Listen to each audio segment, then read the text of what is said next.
Hello. Hey, can you hear me? Yes, I can. Can you hear me okay? Wait.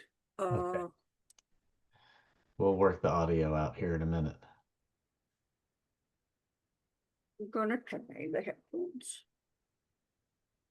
Okay, can you hear me? Yep, I can hear you. Can you hear me okay? Okay. I was a little doubtful that these headphones might not work in a Zoom call.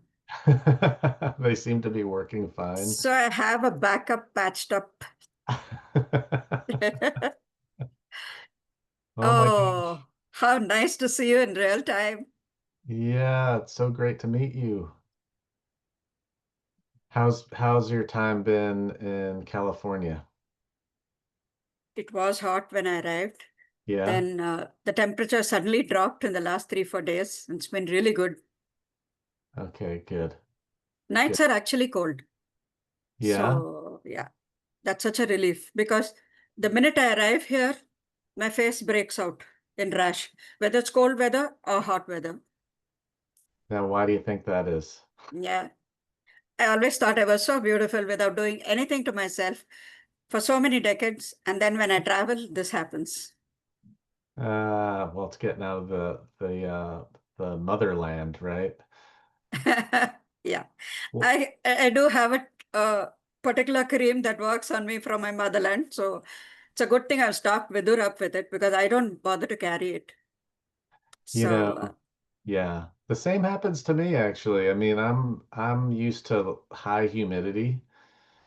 And whenever I travel to a dry place, my skin gets real dry and I get dandruff and I get itchy and that's yeah, the worst. The itching is the worst. yeah, it is. So what part of India are you from? Where do you live? I live in Bangalore. Bangalore? Yeah, that's in the south. In the south. Okay. And what's It's the the Silicon Valley of India. okay. Yeah, because So most of the IT companies are there. got it. And Okay. it's also the city in India which has the best climate ever. So, and what's that climate like? Tell me about it. 75 Uh-huh. in Fahrenheit. Okay. We are a very, very temperate 26, 27 degrees throughout the year, the highest. And if it just goes 1 degree up, we complain like children who've been deprived of their first ice cream. Yeah. So when we travel somewhere else, it's strange because I've worked and lived in places that were, in the 110s. hmm When I worked in sales, especially, I used to be out on the field and it never bothered me. But then the last 28 years in Bangalore have absolutely spoiled me. Plus, working from home, that also matters. Yeah, well, that's going to Yeah. be maybe a little part of your story too, right? I blame the internet. And I'm loving it. I lived in a time when technology wasn't even a thought. hmm And so these days, if there's no electricity or something at home, it really doesn't bother me. I have a million other things to do that I have to catch up on and not be glued to my screen. Yeah. Well, tell me about all the things. It sounds like you do so much. So what keeps you busy every day? I'm a little hyper. Even now, in my son's room, he has a little walk-in closet. He has a bathroom, and I'm constantly looking at ways to make things better, move the bed in a different direction so that it's more spacious and things like that. Right. He's not essentially messy. I mean, thank God he's a minimalist. Me, I've got decades and decades of things that I've collected, and I mean, it's taking its own sweet time to declutter. So I'm working on it seriously. Yeah, yeah. Yeah, Okay. so because I don't, I read this thing about this Swedish death cleaning, Uh-huh. and I was fascinated by it. I mean, death cleaning sounds a little morbid, but then, especially when you're still living, but then it's a way to save your loved ones the hassle of, going through all your stuff and dealing with it. Yeah. Yeah, so Yeah. I mean, even today when I come across something of my mom's, I keep coming across something of my mom's. I hmm also come across money in her books, so that's good. So, So be so careful what you throw away. I've written about it actually. I mean, she's God, but she's a gift that keeps on giving. So, yeah, I don't want them to. I also suspect that Suri and Vidur, my son, are both minimalists, Uh-huh. and they occupy one closet, a few bookshelves in the house, while the rest of it is all me. Hmm. Yeah, so I really must deal with it. I can't be thinking of family heirlooms because nobody cares. You never know. Maybe somebody cares. I don't think so. Not my immediate family. So it's Uh, better that I give it away to someone who will treasure them and cherish them and stuff like that. You yeah, know, use it now. Yeah. the thing is, in our culture, when girls get married, they call us girls in our 20s. So they collect all this trousseau.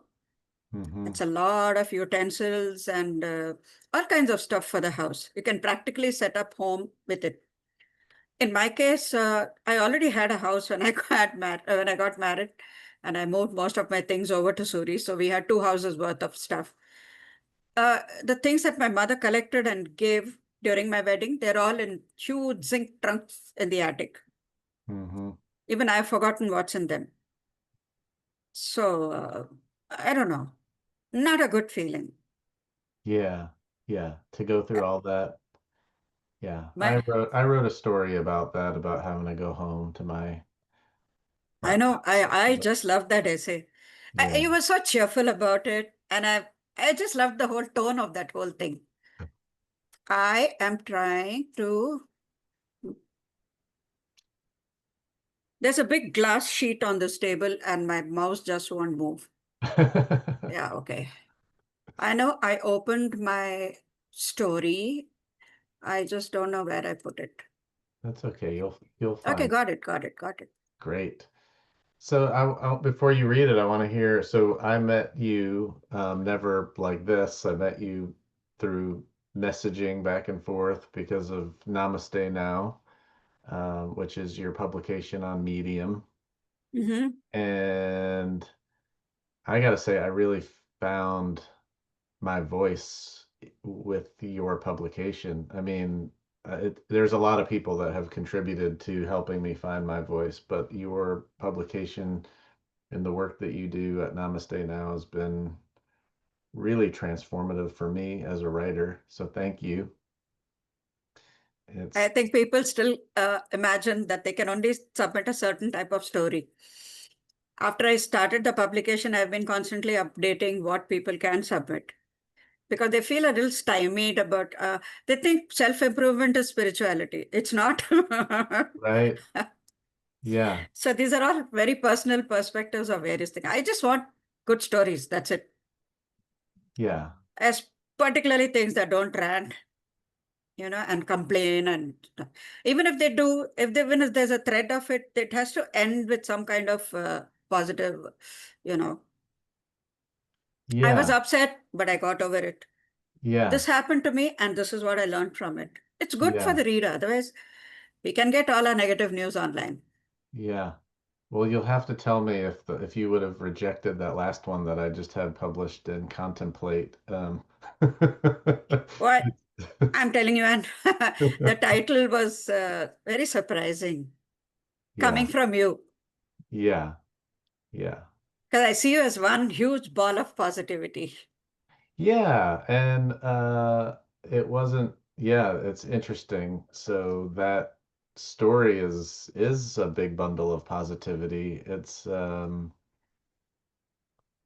but it was a self-exploration and how, why I behaved the way I was when I was a little kid, and I was just trying to be really, really honest about The what, title was surprising, actually. yeah. And Are you still my friend after reading it? am I allowed to finish my coffee? Oh, yes, Okay. absolutely. You can take coffee breaks.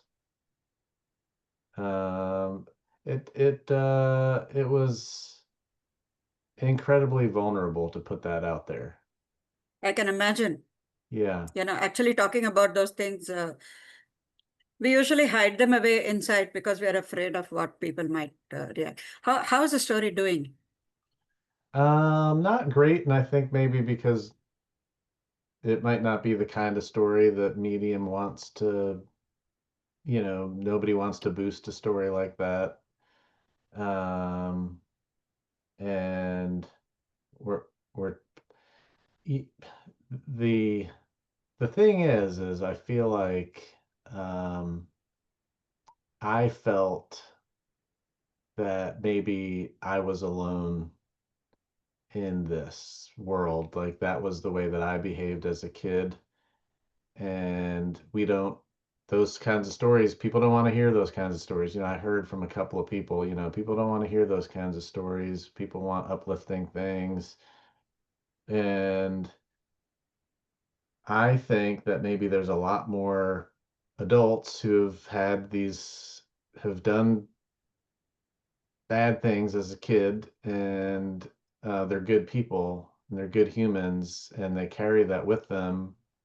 And I wanted to be able to share a story where I'm saying, hey, I feel like I was a good kid. I think I was a really good kid, and I think I'm a good adult. And Mm. even though I think I was a good kid, and I am a very, very kind, loving adult, I did these devilish deeds as a child, and it, it's a way to say, hey, you can.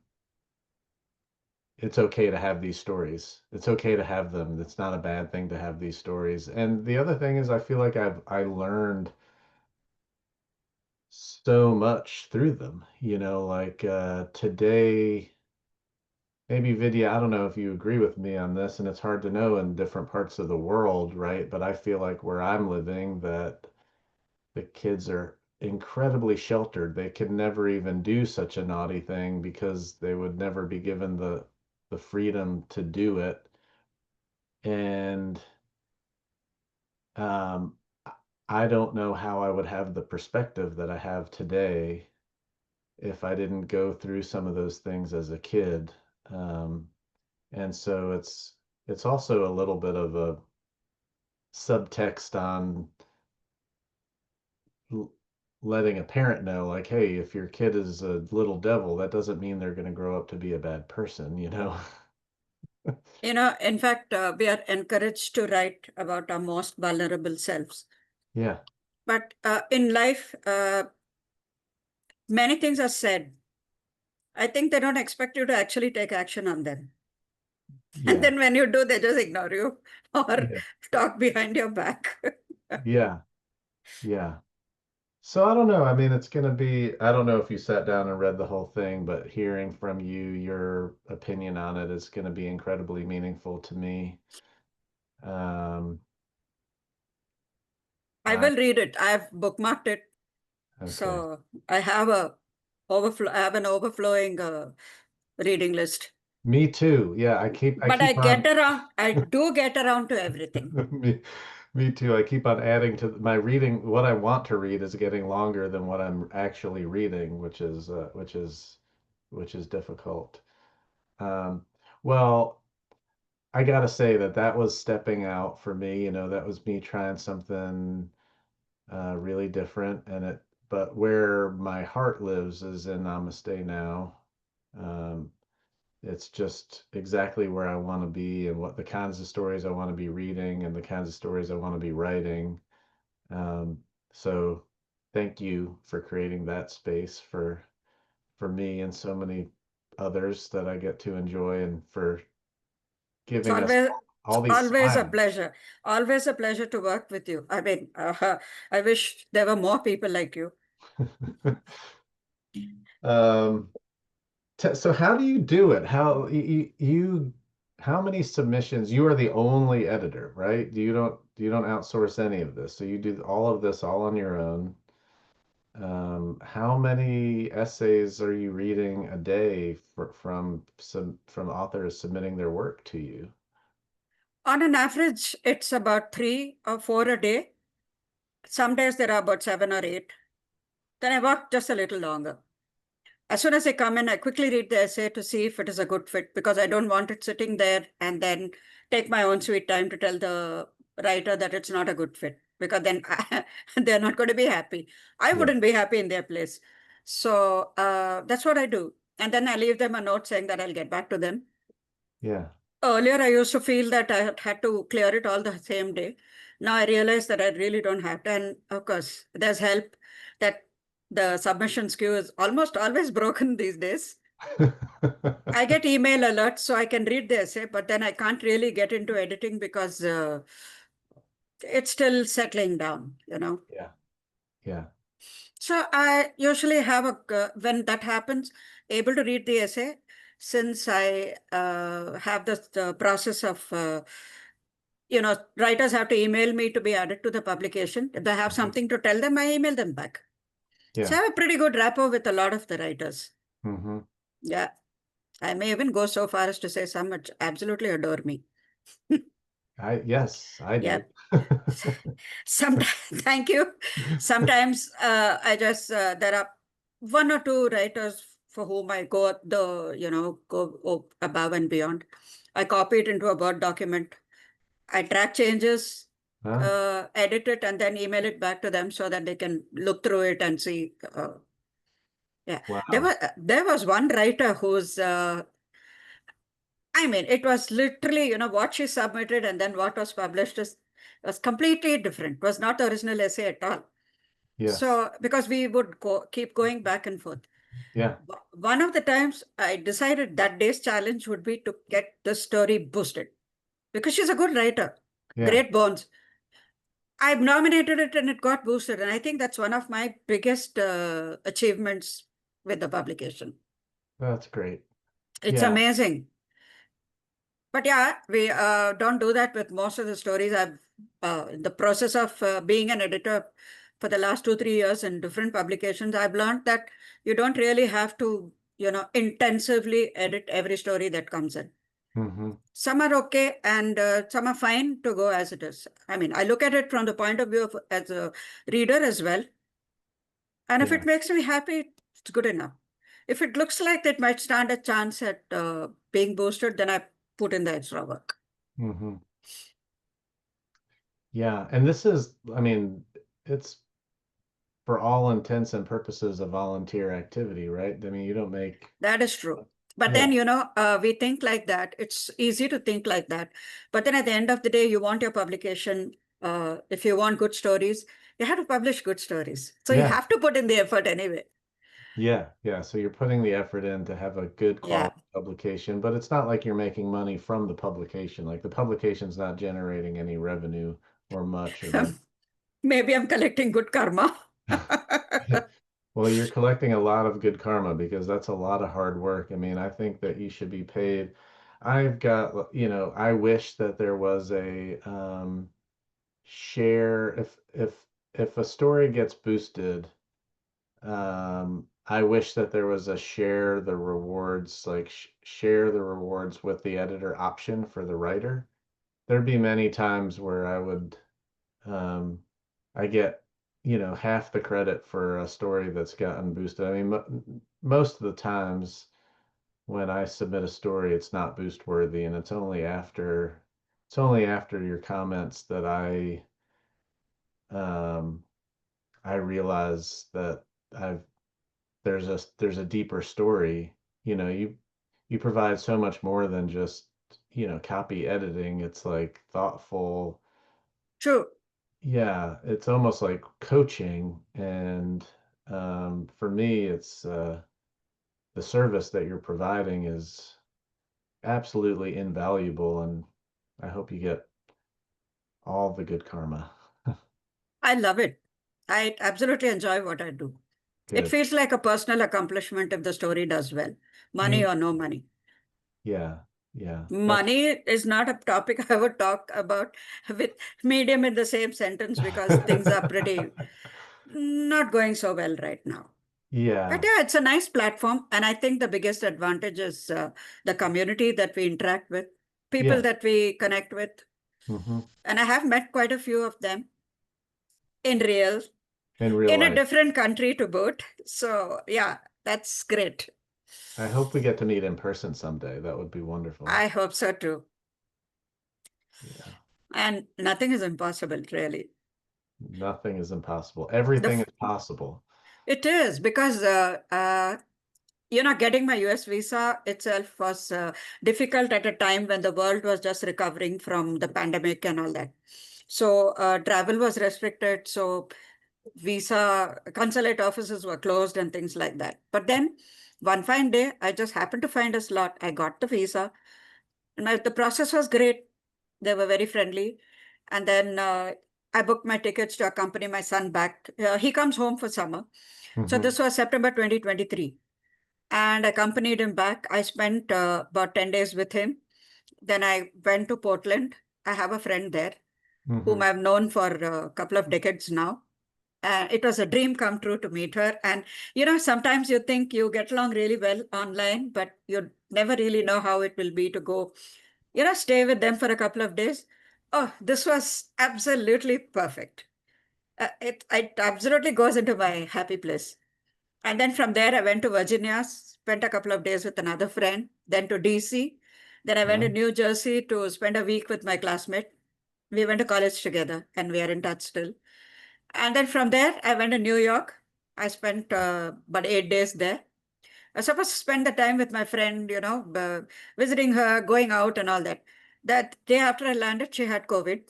So we couldn't Oh, meet, but at oh least we no. met the day before. And Uh-huh. then I was like, I'm in New York alone in an Airbnb. What am I supposed to do? And then my friend, classmate from New Jersey, she said, don't worry about it. Explore the city. Yeah. So she said, you love museums. So there's the museum mile. Someone said I could take in 2, 3 museums a day. No way. They literally had to push me out of the Met the first day. Then the American Museum of Natural History, which Hmm. is where I got my first senior citizen discount, by the way. I turned 60 that year. So I was so yes about it. Then I had a fantastic 8 days. And then people started telling me, I mean, if you survive New York alone, it's a very different country and there's so much to learn. But I'm curious. I love walking around and Yeah. just, understanding how the streets were named. And it was amazing. And the best thing is we drive on the left side of the road in India. So here it's on Okay. the right side. So that was always confusing. I got into the wrong bus sometimes. But then again, it was like sightseeing for me. I was able to go around on my own and I had a really fantastic time before I came back home. 45 days in the US, road tripping Wow. literally. It Yeah. was great. That sounds wonderful. Yeah. And I mean, were you taking buses? I mean, I'm assuming from the West Coast to the East Coast you flew, but then when you were doing No, like Virginia, New Jersey, and New York, how were you getting around? Flying. Okay. even the flights were long because West Coast to the East Coast is up. It's a huge country. Yeah. Yeah. Yeah. Only from Washington, D.C. to New Jersey, I took the train. Yes. I Okay. Amtraked it too. That's good Amtrak from Yeah. DC to New Jersey is a good Amtrak. Yeah. And then from New Jersey to New York Yeah, bus. my friend dropped Oh, me she drove in New you. York. Yeah. Okay. I had a couple of suitcases that I was lugging around everywhere. So she said, getting into a bus, and then dragging them. I said, I'm fine with that. I mean, I'm used to solo travel. I've Yeah. done a lot of solo travel. So, but then her mom was also there. Her mom's 80 years old. Oh, wow. She's 82 now. So she said, I also want to come. So we had a great time road tripping all over the place. That's fantastic. Uh, I'm a very fortunate person. I may have had a difficult life, but then I think at every point, life has also made up for most of it. So we've learned to look at every little silver lining. Oh, I Yeah. spilled some coffee. Oh, it's in the shape of a heart. That's how we look at it. You had me. I thought maybe you spilled your coffee. Yeah, that's a great way to look at it. I love this attitude that it's every look for every silver lining. Yeah, that's yeah. My wife and I were just talking this morning about how like reality is like is in the eyes of the beholder. And people face very difficult challenges every day. It's just how we respond to them that makes the difference, right? And so if your spilled coffee turns into the shape of a heart, that's the great message. Mm. All right. You ready to read this? Do you want to read your essay? I'm excited to have you on the show to read the essay. I hope that it reaches some ears that might otherwise have not read it with their eyes, and and get to hear your beautiful voice. I don't know. But I might tell you at this point that I was trained in Carnatic classical vocal as a kid.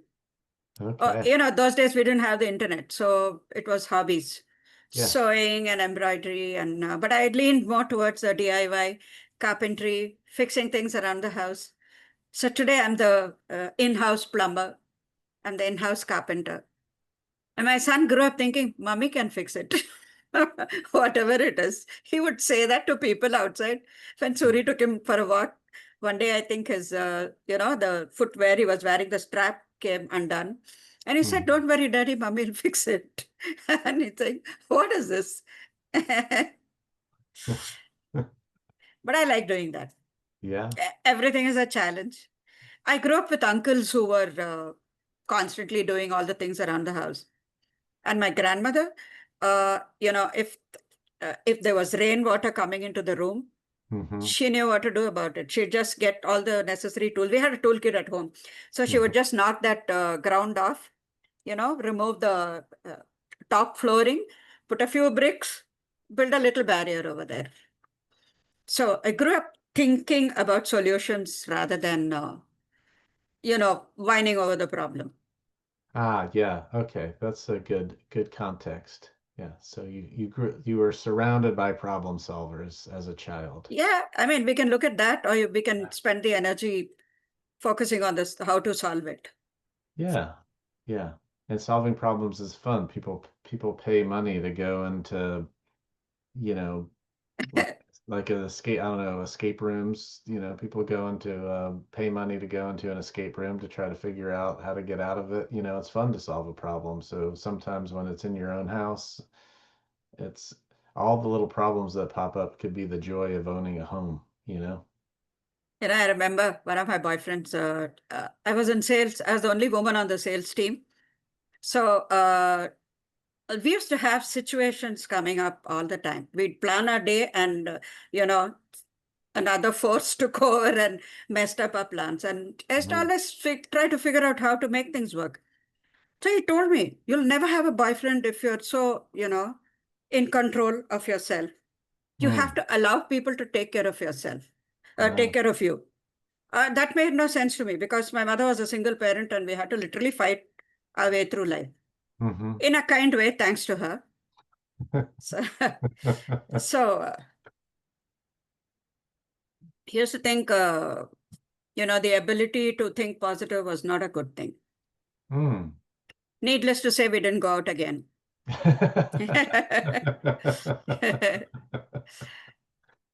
a nice guy, though. We are still in touch. Okay. All right. Yeah, that's the thing about my exes. We're all good friends now. That That's a special gift. If you can have exes that you remain friends with, is a very special gift. they call amicable. Yeah, yeah. I don't have that so much. I think I developed the art of being platonic Hmm. because I would not commit, so nobody could assume anything. Mm-hmm. And moreover, the again a culture. Uh, when I was in college, if someone in the family saw me talking to a guy, there would be pandemonium at home. Hmm. Hmm. It was not encouraged at all. I mean, Hmm. it was a girl should be neither seen nor heard. I think it should be seen, not heard, but I think we were not encouraged to be seen also. Hmm. Yeah. So, Wow. yeah, that's how it worked. Well, you are seen and heard. I broke every rule that they laid before me. I mean, girls get married by 21, 22. If they grow older beyond that, milestone, and Mm-hmm. are still not married, people talk and then they wonder what's wrong with them and all that. I got married at 33. So Mm. there. Also to the most wonderful guy in the world. So good things come to those who wait. Yes. I'll be the first one to endorse that. Yes. Yeah. Yes. Agreed. All right. What do you think? You wanna read this story? Second Innings, New Beginnings. Why did you choose that title? I'm sorry. Second Innings, New Beginnings. Is that the? Are you gonna read that story today? Is that the one? What story are you reading today? I'm curious. Let's play the game first. Oh, you want to play the game first? Yeah, I'm so excited about it. If it's Ah. if it's anything like that link you shared before. I found that actually I went into it thinking, oh, Andrew. And then I said, oh, Andrew. That was good. It I'm was, glad you. Yeah. yeah.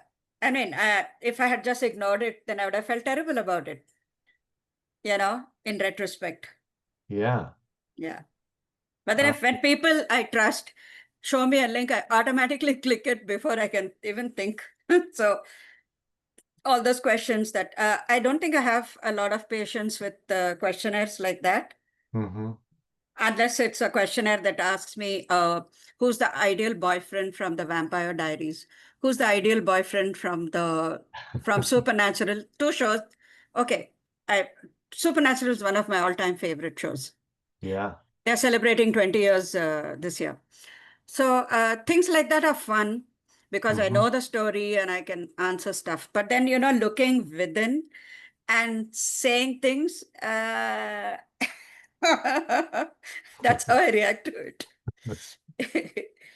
All right. So, well, I'm so excited that you're excited to play the whole mind game. I was thinking in this show that maybe we would do it after your essay because it might have there might be context from the essay. But before we do that, Okay. Uh, yeah, like, Anything you say. do you have a topic? Like, do you have a tension that you're struggling with right now that you wanna take into the game? Either way, I'm open to anything. So let's do this. I want to try something new. This is a new format, never done before on the show. Hmm. And I want to see how it works. Every episode is like a trying a brand new thing because the whole thing is an experiment. Um, so I thought that this week um, we would read the essay first. Okay. And while you're reading it, I'm gonna take some notes of the tensions that I hear, and I think there's a pretty obvious one in this essay. Okay. There's a big tension here. And maybe we could play the whole mind game based on that tension, but I'll give a couple of options when you're done. So we will play. I promise you that we'll play the game. It actually took me a few days to finish writing the story because you remember I think you joined Medium later, but they Mm-hmm. had this big essay writing competition. Mm. Yeah, back in the day. And this was my entry for that. Oh wow, okay. Needless to say, they ignored it. But then, I put in so much in the story that people gradually did read it. And um, yeah, lots of people commented. Yeah. Uh, Now, what I want to know is, should I just start reading it from the beginning, or should I pick some part of it because it's a 12-minute read? Yeah, it's long. It's long.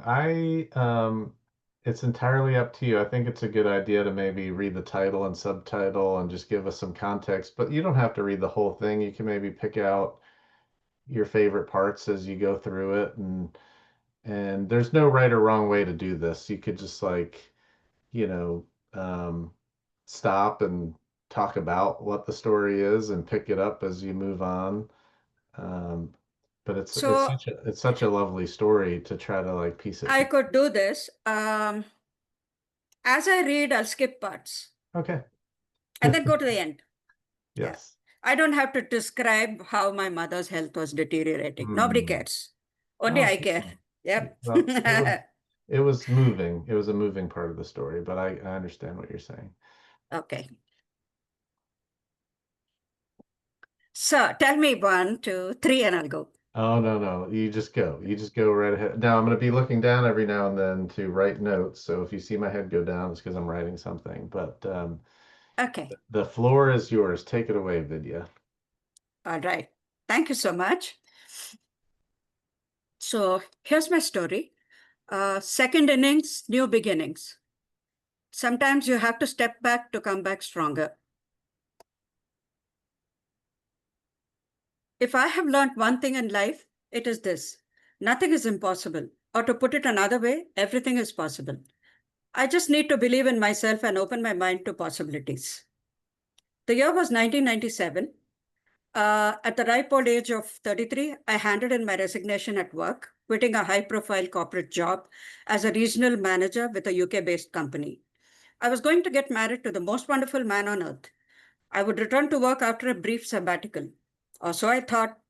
Little did I know that life had other plans. My mom moved in with us, and life was good. I was taking a break for the first time in years. I was so used to the classic busman's holiday that I had forgotten what it was like to take a real vacation. But I was so accustomed to being busy that 2 months later, I became restless and contemplated returning to work. The motivation was an invitation from the company I worked with. They had an opening in the city I had moved to. Just as I was on the verge of making my decision, I discovered I was pregnant, and my folks convinced me that going to work could wait. It wasn't so hard to agree. Soon I was blessed with a baby boy, and our family's happiness knew no bounds.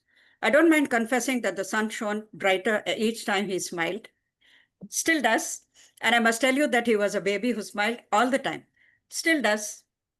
A year passed. I started toying with the idea of getting back to work, but was too happy playing with my son and his toys and enjoying life.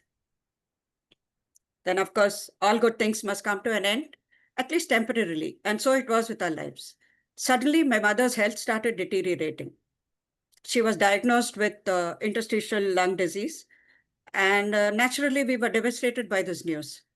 As the medical expenses mounted, we struggled. The thought of a second income was sensible. After all, I had a growing baby. Babies are expensive. Hospital expenses were growing. Yet my instinct told me that I should stay home at least until my son started play school.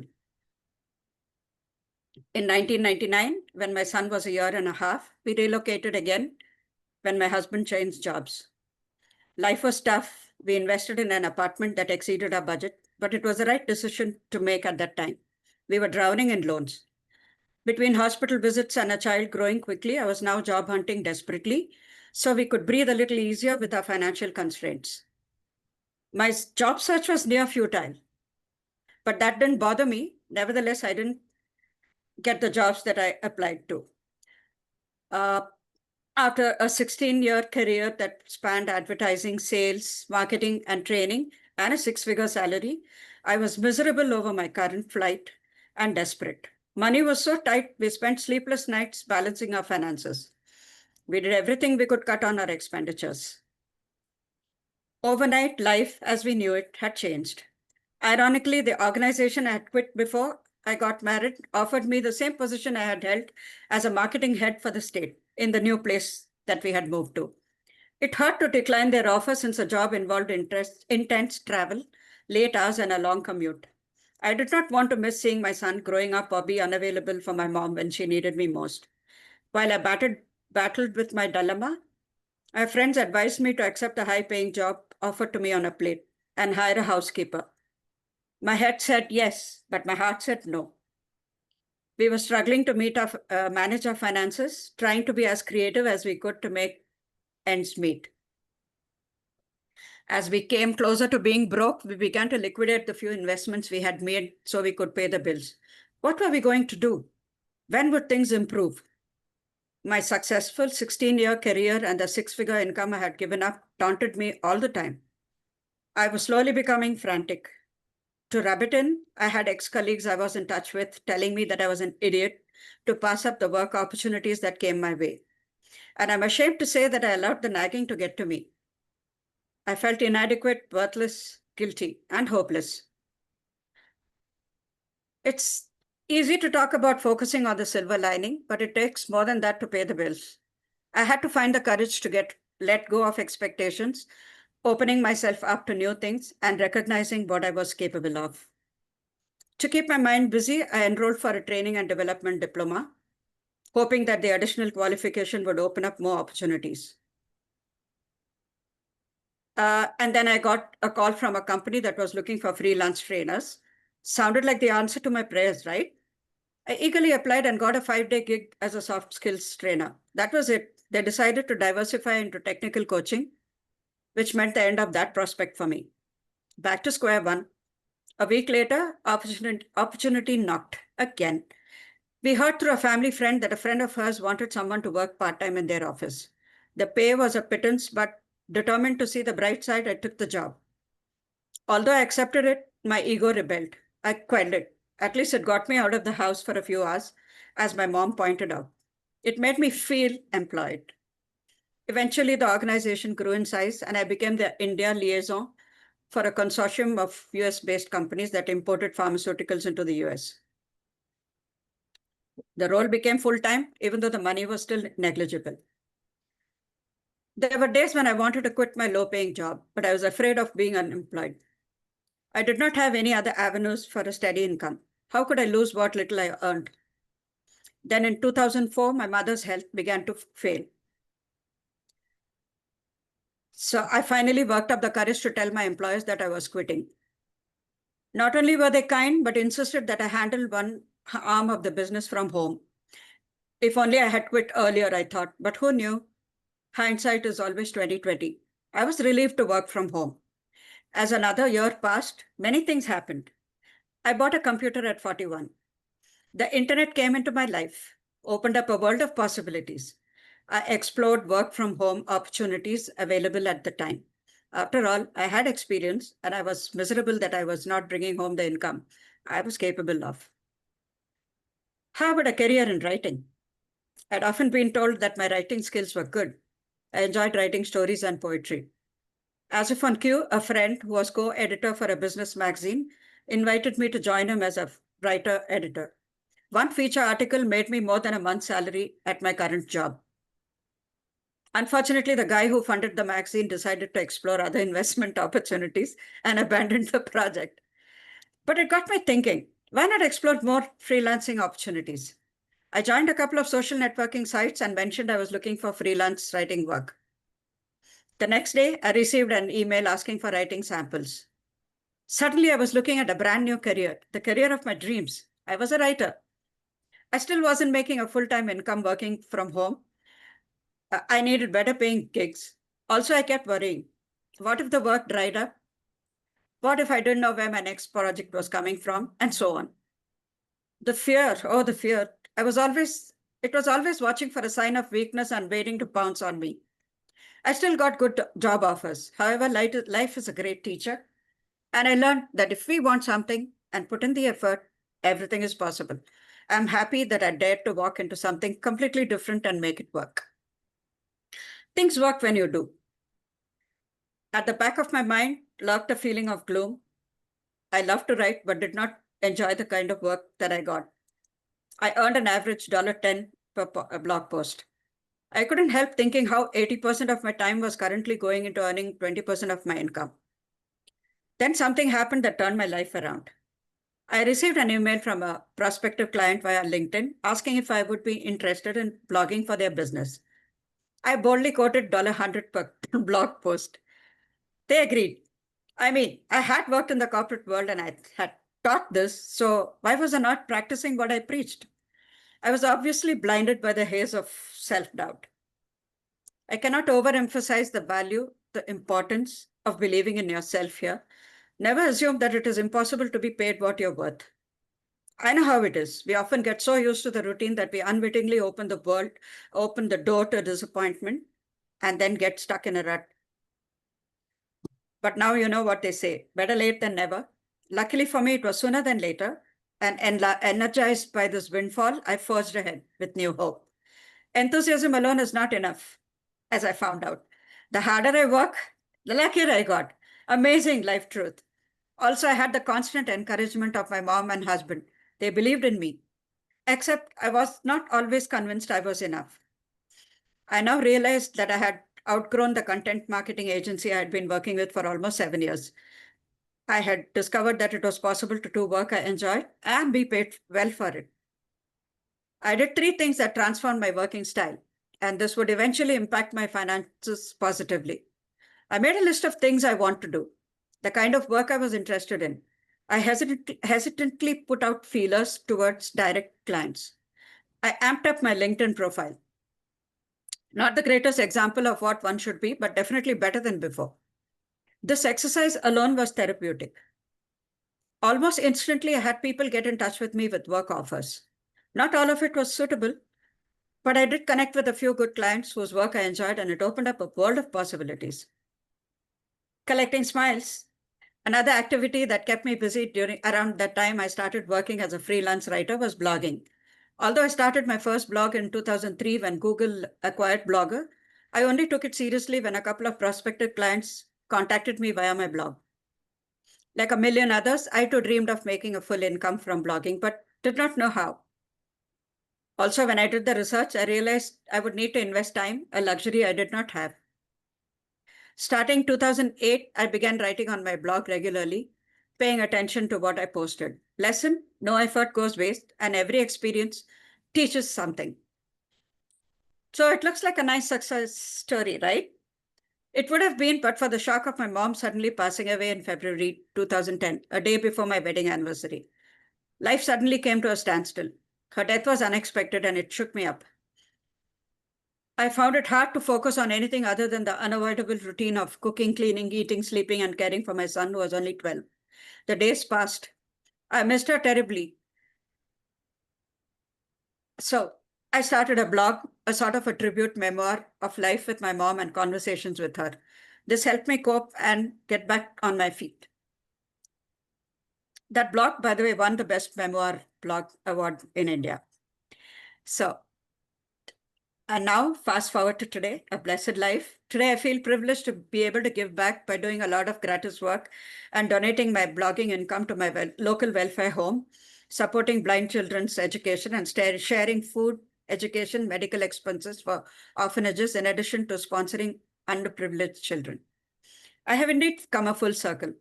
From starting my career as a trainee back in 1984, I was earning 500 rupees a month, which I think translates to about $4 today, to rapidly rising as a corporate executive, to retiring early, and then having the courage to return to work in the career of my dreams. While there have been many timely exits, the re-entries have been amazing. I have grown as an individual, and I learned to have an unshakable belief in myself that nothing is impossible. Thank you for listening. Wow.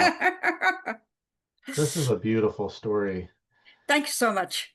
Um, I mean, those silver linings, you at the beginning you talked about you spilled the coffee, but look, it's in the shape of a heart. And to think that no matter how big the tragedy, losing your mom and taking that and turning it into an award-winning blog, you know, site is just beautiful. And I'm sure that it's not just that it was award winning, you shared that story with so many people and you touched so many people by sharing what you were going through. And I'm sure it helped a lot of people go through their own losses.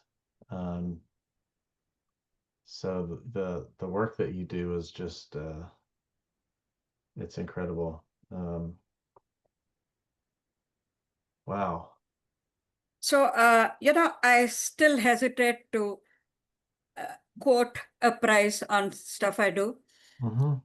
I got over this mind block when I started my blog and started developing individual clients. I needed the motivating factor to boldly do things. And my mom asked me, what is the thing that you would like to do the most? What's your dream?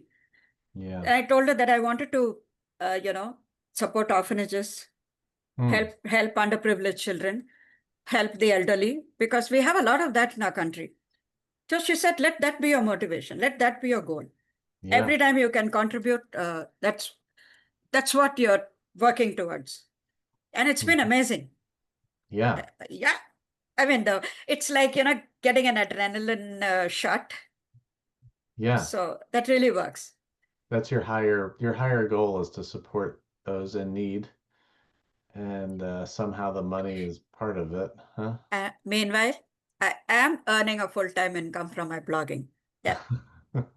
Right. Meanwhile, yeah, you're doing well for yourself, but it's because you're chasing a much more important mission than you're not chasing the money. The money is flowing because of your mission. Yes. Um, so you want to play the game. I know you want to play the game. I wrote down a few I wrote down a few ideas and we can Okay. so there's a couple of tensions I heard, like this whole idea of back to work or caring for family was a tension that you faced throughout the whole story. Um, to keep on doing the same thing that you're doing versus learning something new. That's maybe another area that was present in the story. Um, there's there was a tension around enjoying work, and then on the other side is being paid well.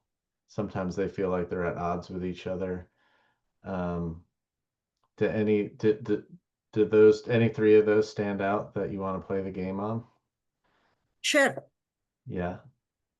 Which one? You pick. Surprise me. You want me to pick? Um, wow. You know, I think I want to talk about the back to work and the caring for the family is something that um I think that the whole enjoying work and being paid well is something that we hear a lot Yes. about. There's a lot of people talking about that. Yep.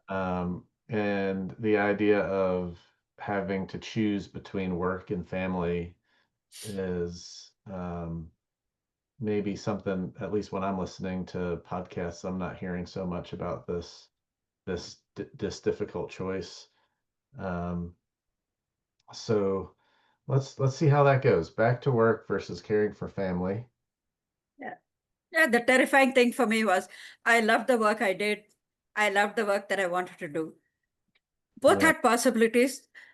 I wanted to make the easier choice by going back to the work that I did simply because of the money part of it. yeah, But then it was the most difficult decision I ever had to make. But I don't have a single regret for making that decision. yeah. It does. Well, it sounds like you've turned everything into you're just swimming in or surfing on silver linings. All right, so the game is 6 questions. It's the best, the worst, the best, the worst, the best of the best, and the worst of the worst. So let's start with going back to work. What would be the best part of going back to work? The money, we would have been comfortable.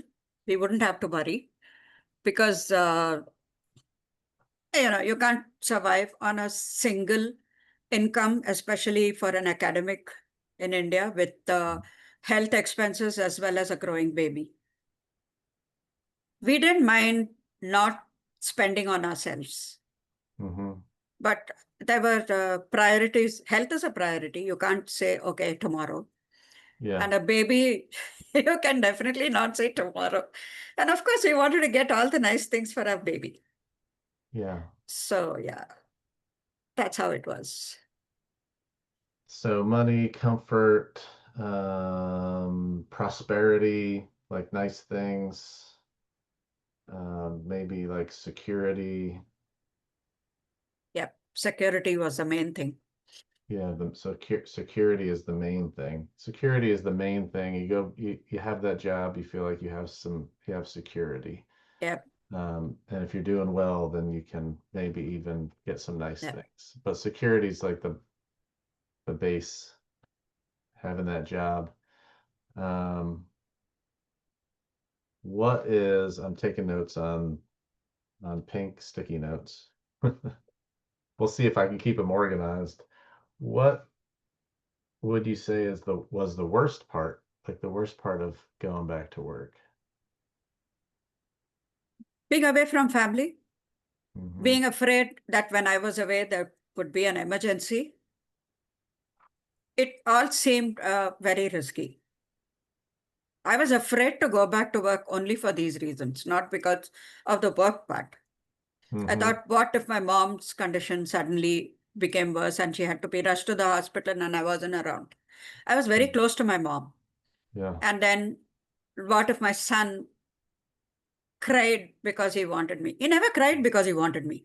That was reality. But yeah, but in my heart, those are the things that I really worried about. Plus, Mm. my husband's office was pretty far off from home. Hmm. So he couldn't reach home in 15 minutes if he tried, even if he flew down. So I was worried about that. So Mm. that was the decision I had to make. Yeah. So, um, so the worst part would be like unable to respond to an emergency or a need, right? Um, Fear, fear fear, just literally gripped me. fear. So the worst of returning to work is really it's at the I mean fear is the one word that really sums it up. Um, okay, I've got some notes. What about the best part of being with being with the family and staying home? I love my family. I was really very close to my mom. We were just 18 years apart. Uh, So we have a painful, joyful, all kinds of history. Even today, I consider, even she's not around anymore, she's still my best friend. hmm, If I have something to talk about that I can't talk to anyone else about, I'm in my head with her or I write it all down.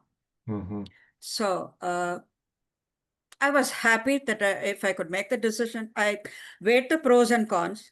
And I thought if I was at home and if I went to work, and fortunately, I do everything in life with a T chart. What could go right, what could go wrong, mm-hmm, debit, credit. That works for me, making a mm-hmm, list. So the pros were very good. And I really didn't want to have updates about my son growing up. I mm-hmm, wanted to see everything. mm-hmm. And I wanted to listen to him babbling all the time. Yeah. He was the most surprisingly cheerful kid in the whole world. Even today, I tell him that he deprived us of all that lisping and, crying as soon as he woke up and stuff like that. So, thinking of all that made my mind happy. Yeah. And finally, I thought if money was the only thing stopping me, I can find other ways to do it from home. Mm-hmm. Yeah. Yeah. So Suri and I both talked about it. And he said, we can just about manage. It's not like we'll go hungry or something like that. Mm-hmm. And we also bought the apartment we were living in, so we didn't have to worry about rent. We lived in an area where everything was within walking distance. And yeah, I think I took the right decision. And he said, let's sit down and think about, out of the comfort zone, think Yeah. about all the things that we can do. Yeah. In his job, he had the opportunity to take up assignments abroad. Mm-hmm. So even the loan, that we took when we bought our apartment, we paid it off after his first trip. People Mm. laughed at us. They said people don't pay off loans like that. But Yeah. yeah, we didn't want anything hanging over our heads.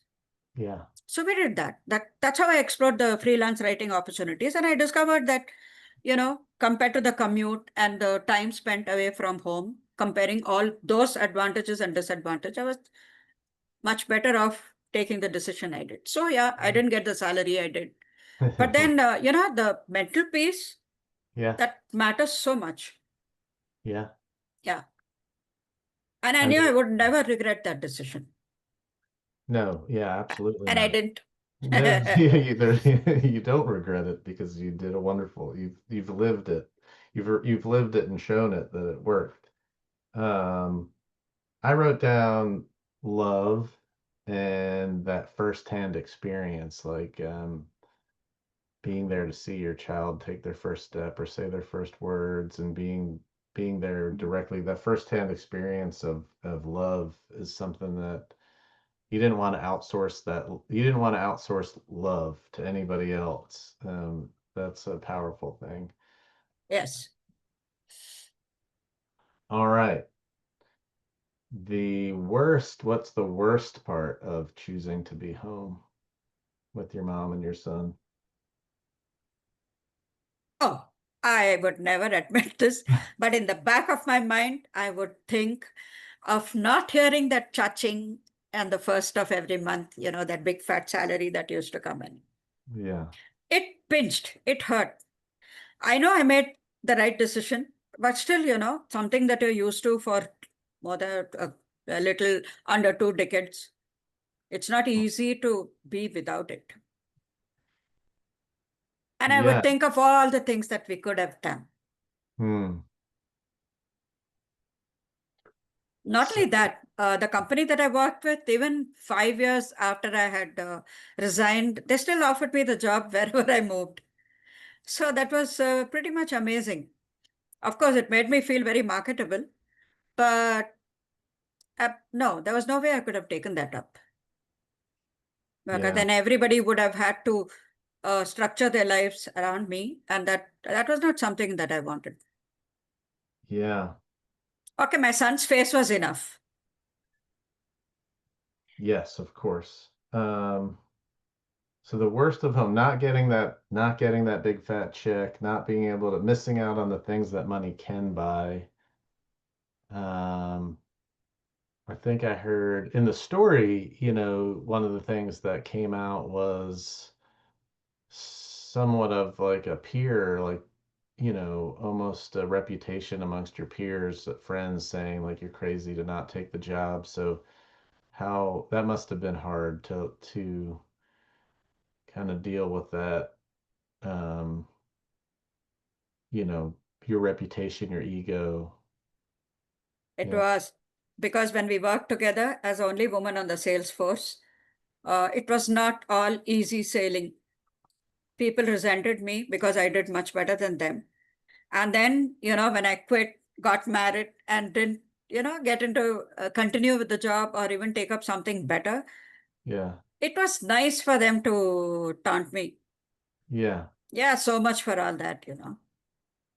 yeah. But then So, again, I think I was a stronger person because I was able to, I had the courage to make the decisions I made. And I'm still doing well. I'm not complaining about, oh, I don't have time and stuff like that. Oh, I have all the time in the world. yeah.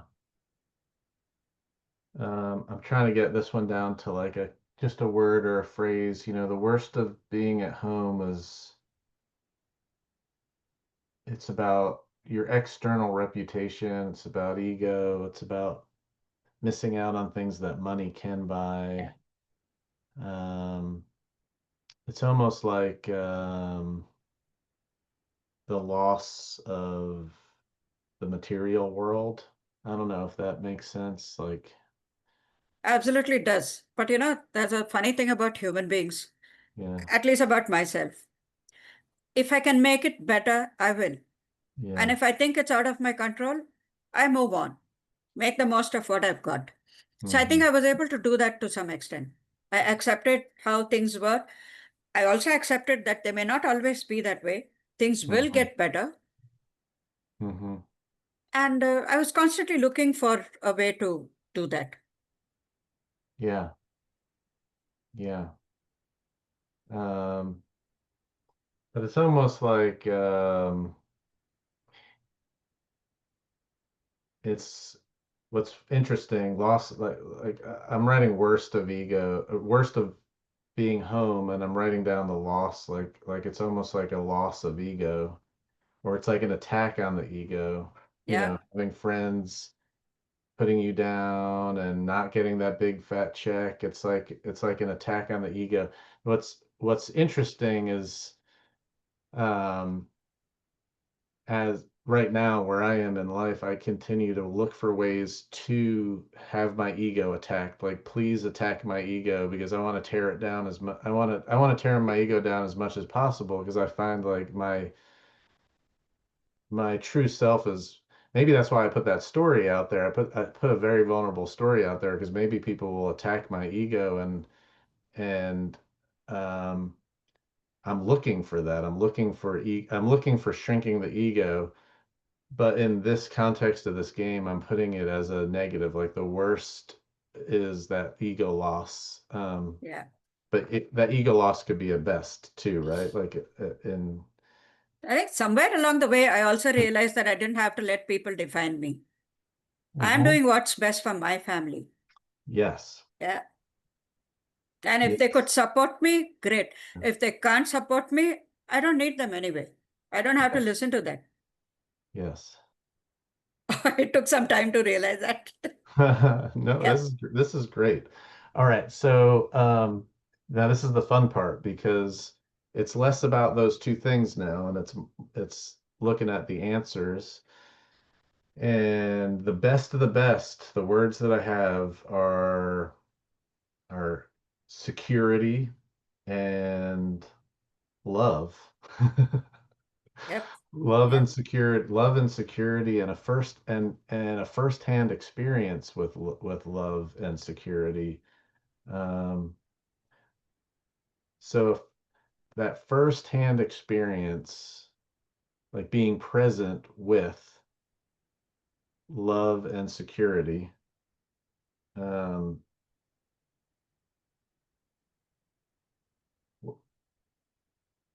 if you could, what emotion or word or phrase being present with love and security, or is that it? Mm. I would call it inner peace, not one word, two words. Inner peace. Oh, we Yeah. can it Yeah. doesn't have to be one word. There's no right or wrong way to play this game. Inner Okay, peace. peace. Inner peace. Yep. Yeah. Yeah. Wow. Okay. And so the synergy is like finding places of inner peace, finding places where you can be present with love and security is like the space to be going towards. And then for the worst of the worst, I've got written down um, fear Yeah. and this um, external reputation, this ego situation. Yeah. Um, Fear and ego. So what are these two that this like the worst of the worst is it's risky, it's an emergency, it's fear, it's materialistic, it's loss of material things, it's a hurt reputation, a hurt ego. If you were to sum that up into a word or a phrase,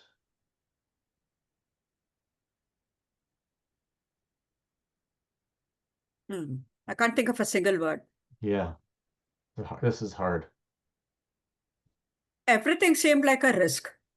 Hmm.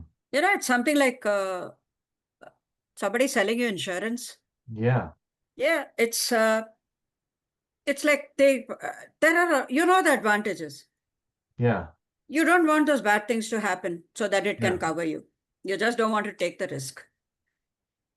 yeah, So my question was it worth it taking the risk, losing what I would?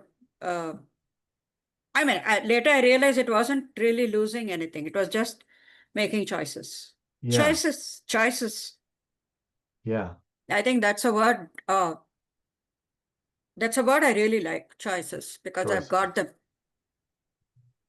Yeah, yeah, choices is on like the positive side, or well, you know what? So choices is, we'll get to choices in a second. Um, I like how you went to risk though, right? Like the risk of losing, um, the risk of losing a family member, the risk of not being there for your child, the risk of losing yourself, the risk of losing your reputation, losing your ego, losing um, um, things that money can buy. It's to go and to just even do self-discovery and try to figure out who we are is filled with so much risk, right? And so I think the worst of the worst is this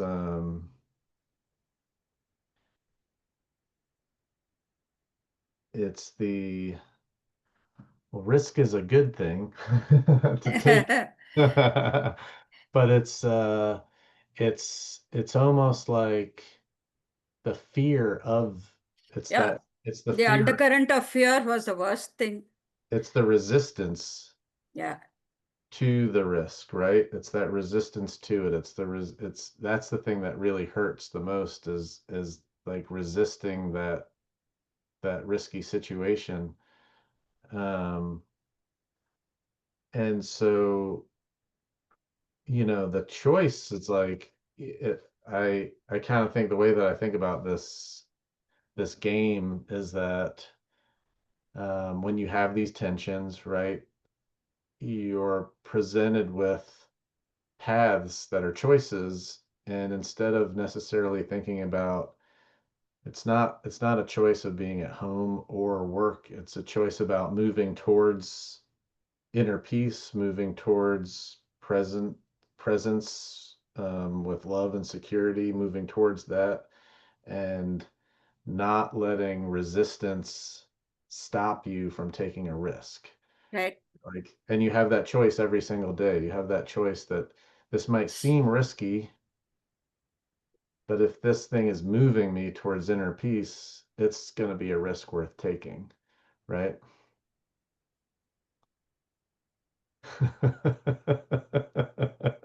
Yep. Cheers. Wow.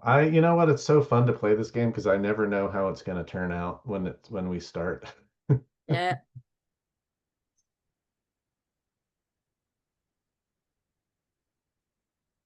Okay. Um, do you have we're together now. We have as much time as, well, not as much time as you want. We don't have to stay on for hours and hours, but do you have any questions or things you want to talk about that we didn't get to go over today? It's been great so far. Thank Yeah. you so much for having me as a guest. It's been really wonderful. I've done a Oh, couple of radio interviews before, yeah. and it was a laugh fest from beginning to end because, my accent is different. And there are so many things that are so Indian that are not familiar to people across the world. We have our own inside jokes. Yeah. And we try our best to acclimatize ourselves to the rest of the world because, thank you, Internet, we are able to connect with everyone in real time. So, this person a few years ago, I tried to look for the recording after you invited me, but then I think that person, he has stopped doing those things. Uh, And I should have downloaded it at the time, but never even occurred to me that the site would be gone. yeah. So it was amazing. He had a whole set of questions, and I've done a few interviews like that. But no video once. Oh, I have done a video interview also. The couple of people who ran a fantastic site on gratitude. Hmm. Yeah, then they pulled down the site and they started writing books and they changed what they were doing because they just couldn't keep up with the website online. Yeah. I know it takes a lot of work. I had 6 websites. I closed down a couple 3, 4 months ago because I didn't have the time to post there.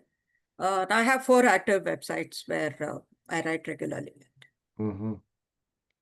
There's Yeah. a there's a running joke, Tell people when I was devastated, my mother passed away, I started a blog. And then when there was a lot of health information that I had to research, I thought might as well start a blog and put it all out there because, the doctor used to write a prescription for tests. And Mm-hmm. my mom and I would think, okay, we'll finish up all our morning stuff and then, wind up, have lunch ready, and then go get the tests. They tell us that you should have come on a fasting stomach at 6 o'clock in the morning. So that kind of information is something the doctor doesn't voluntarily tell you. Hmm. I learned to ask questions, but then I also thought, okay, why not, record it for the sake of, public service. So I have a health blog where I post regularly too.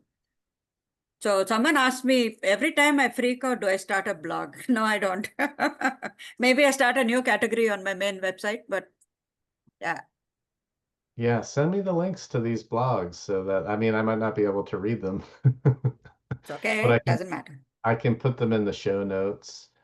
And, maybe somebody that listens to this that would like to be able to read them will have the chance to read them. So I'd love to be able to share those with folks. And I write a newsletter every week to go along with the podcast. So if whatever you send me, I'll put in the newsletter. Um, yeah, I can't tell you how much I appreciate the accommodations that the whole entire rest of the world makes to us here in the United States. It seems ridiculous that I can say Eastern time to anybody in the world and they know what to do. Um, and you couldn't, you know, I'm embarrassed to say that if you told me, I would have to look it up. I would have to figure it out. It's, you So know, basically, for me, I kept getting reminders about today's Zoom call scheduled for 11:30 p.m. to 1:30 p.m. So that's India time. But I have stayed up when it was necessary because Yeah. we want to connect. We Yeah. like the people and we are fine with doing a one-off. If Yeah. you had to meet every day at 11, when my son joined the university, he got admitted into UCR in 2020. Yeah. And they told him to defer his admission, but he didn't want to lose a year. Hmm. So then he said if they could permit him to attend classes online, because classes were online anyway, campuses were closed. Mm-hmm. So they said it's going to be 12 o'clock, midnight to 3 a.m. in the morning. He said it's okay, I'll sleep during the daytime. And yeah, Hmm. he finished his first year like that. That's He great. hadn't gotten his visa yet. And then 2021, he got it and then he came to the US. Mhm. So he's supposed to graduate by March next year. So another 6 months of intense. Wow. And what field is he gonna go into, when he graduates, do you know? No, he's 27 now. Mm-hmm. We'll have two Dr. Suris in the Yeah. house. But I'm the only one who's actually got a photograph wearing a white coat and with my name embroidered on it and standing with the, beaker and stuff like that. Do you think he'll move back to India after finishing school, or do you think he'll want to stay in the No, US? no. I'm returning on the 25th of October. My Uh, flight is at 6 a.m. yeah. Yeah, I've got a whole lot of things to do at home. Yeah, you do. What about your son when he's done with school? He's got to be here. He lives here. Yeah. So he'll Yeah. stay. Yeah.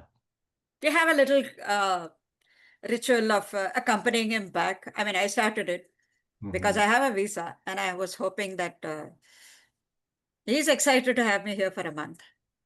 That's good. He he's one of those absolutely tactile people, always hugging, always Uh, kissing and stuff. yes. I was not like that with my mom, so I'm always amazed at how affectionate he is. Yeah. So kind. Yeah. That's how I was with my mom.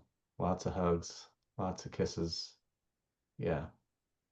Yeah, I'm a very tactile person too. Personal touch is my most important thing. I don't need words all the time. I can just hold a hand and I'm good. You want to hear something funny? What? Uh, so my birthday, we were wondering what shall we do today. So we walked to University Village, which is about 40 minutes away. Hmm. We had pizza at our favorite place. Actually, I have spent my 60th, 61st birthdays there because I was visiting Riverside during that time. So I told those guys, and they said drinks on the house and gave us a, Pepsi. Then we came back feeling very happy. It wasn't the drink. Uh, it was just the kindness and the, loving, teasing comments that they kept making. And we walked back home, and then he said, I'll make coffee for you. And I was like, oh, I'm in heaven because coffee is my soulmate. Mm. So we had coffee. Then we also ordered a bottle of wine from Walmart. We didn't think it through because we didn't have the tool to open it, the corkscrew. So now I'm wondering what to do. So I Googled how to open a wine bottle without a corkscrew. And some people said you can just put a butter knife, turn the bottle. Oh, it's not so easy. Hmm. I just realized I chipped half the cork out of the bottle. Got a little fed up. We were both sitting at the table and, firm surface. Then I put the butter knife, gave it a punch. It went right inside. Then we used a paper towel to filter the wine. And then we, felt very accomplished when we sat and enjoyed it. Now, of course, it doesn't have a lid, but we've covered it with something and it's chilling in the fridge. I think we will remember this more than, if we were to be able to have opened it properly and then poured ourselves a glass of wine. This is going to make us Yes. laugh every time we think of it. Yes. That's Yeah. even better. The parts, the struggles are the most fun parts. Yeah. Yeah. Yeah. Yep. This is so wonderful. I can't wait. Lucky, most fortunate person in the world. Uh, well, I think those of us that meet you are the most fortunate people in the world. That's one way of looking at it, but I prefer to think that I'm absolutely silver linings here. Yeah, it's a really beautiful way to look at things, and I'm going to take that with me after this conversation. Just this idea of no matter what happens, look at the silver lining. Um, it's a beautiful story, and you're living it out. You're showing it every day, and again the service you provide to us writers, when gosh, I've sent you things that are completely half baked and not well thought out, and I get some very kind comments back that are thought provoking, and it transforms. I learn more about what I wrote after I get it back from you than when I wrote it to begin with. So,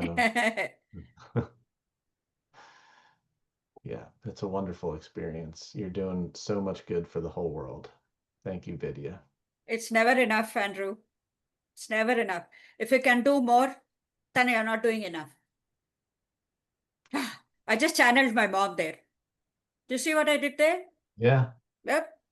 That's yeah, what she'd say. If you think you can do better, obviously there's more for you to do. That's why we are called works in progress. yeah. And it's a good feeling because I enjoy being a learner. Yeah, well, you're so collecting smiles, and it's not just you collecting the smiles, it's like everyone around you is collecting smiles. Um, I hope so. yeah, you create a lot of smiles around the world, and you know that I this is why I'm doing this podcast because I just hope that even if one human being that would have never heard your story gets to hear it, and one human being smiles, then we've done more than um, we're contributing to this. There's never enough.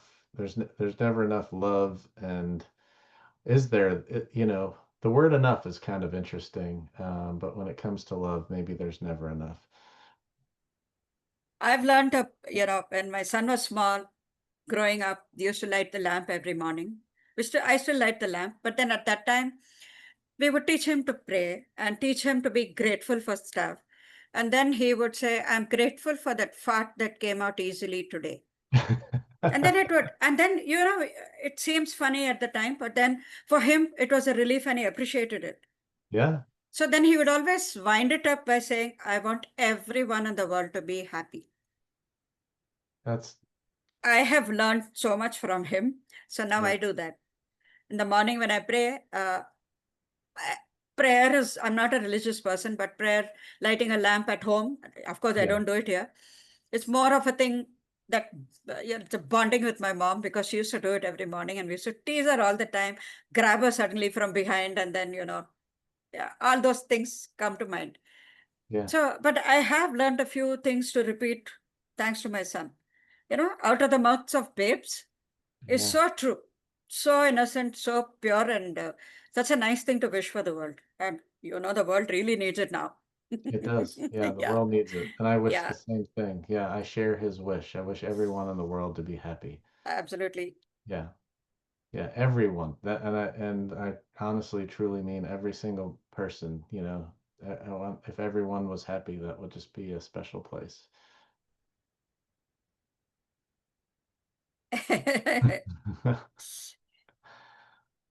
All right, Vidya. This has been wonderful. I can't wait. The episode will come out on Sunday, video and all. Hopefully the sound will be great. You never know how the sound is going to be. I don't have a professional recording studio here. This is a home cooked Zoom is podcast. good. Zoom Zoom is works. pretty good. Yeah. Yeah, Zoom works good. And I'll share all the links and stuff with you. If there's anything that you want, please send me an email with, things that you'd like to see in the show notes and in the newsletter that I put out next week. And I'll be happy to add all that stuff. And I'll also put it up on my website. It gets a decent amount of traffic. okay, great. Yeah. I'll send them to your website saying that. And I'll also put it on Medium in a Okay. daily cuppa story. My stories do well on the daily cuppa. All your story. Yeah. I mean, Uh, you've got such a wonderful following that, all nice people there. yeah, so many nice people. Yeah. And they're short and they're uplifting. So yeah, it's you're doing, I don't know, it sounds like you've got like an it feels like you've got an infinite amount of time that you're working with because you're putting all this work out there. You're reading submissions to Namaste Now. You're spending time with family. You've managed to do this whole mind thing, but really, really well. The best of the best. You're living proof of it. I want to do everything. Yeah, I want to experience everything at least once. you're doing it. Well, if you've never experienced North Carolina, come on down here and I'll show you around. Next road trip. Next time you go on a road trip. I know. What's next? Are you going to get a cup of coffee or drink some of that wine? I'm sorry.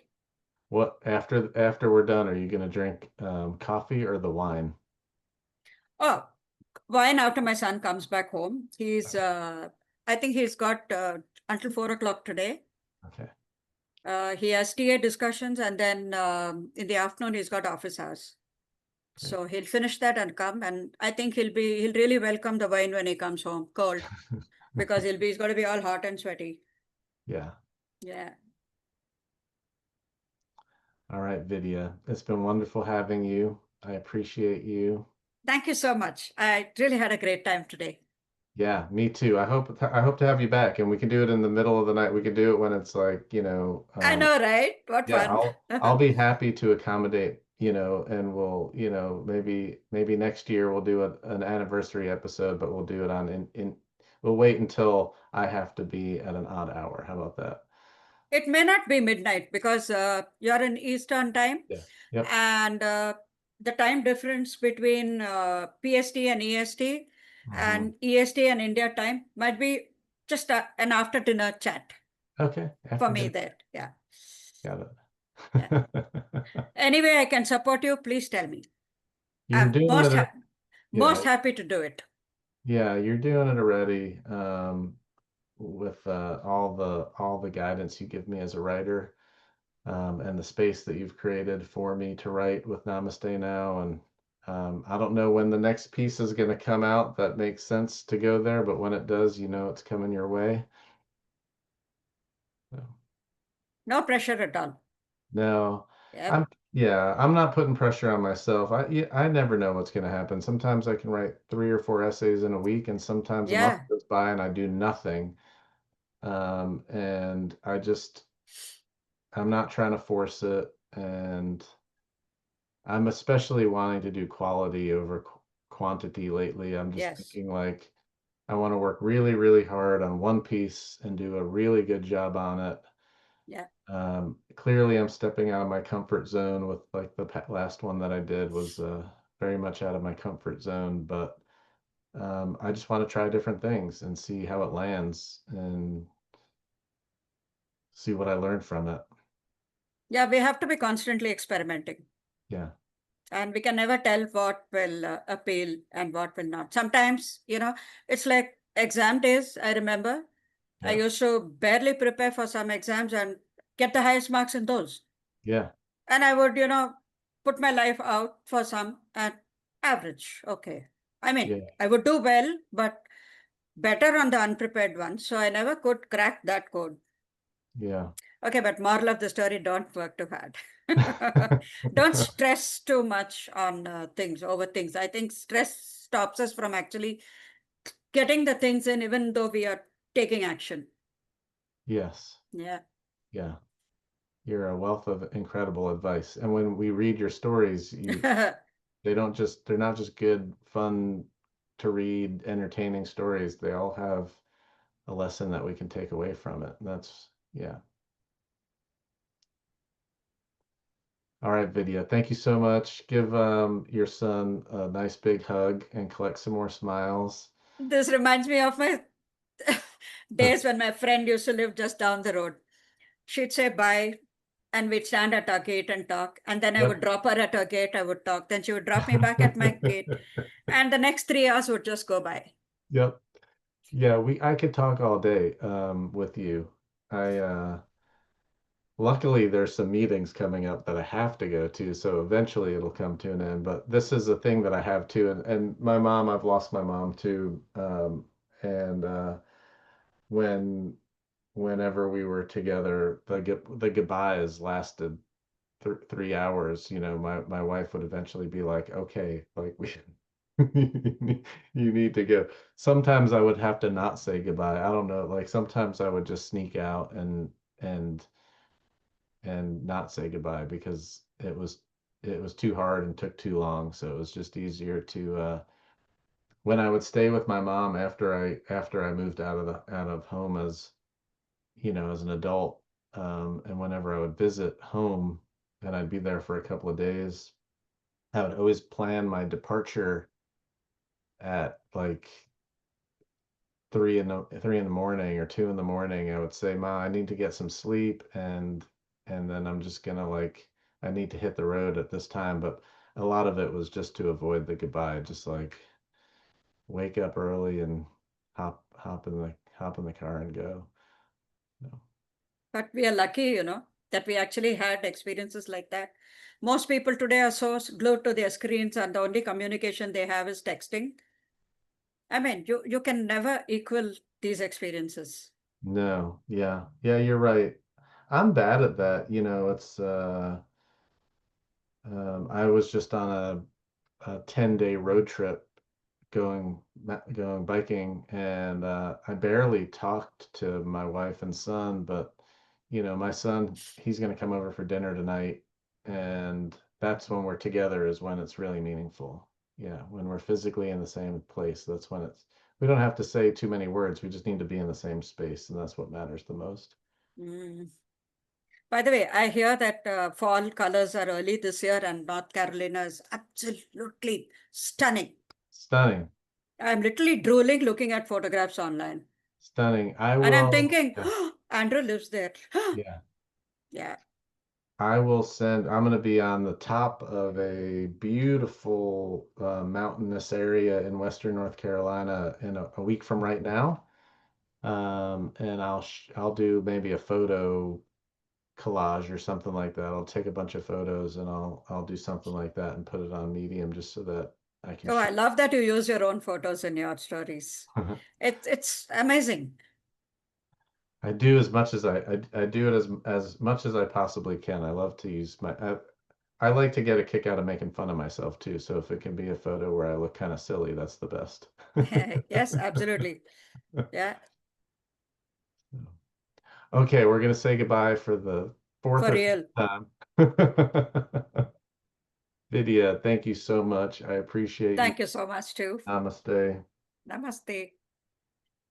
I'll see you again. I know I will. Yes. Okay, goodbye. Bye.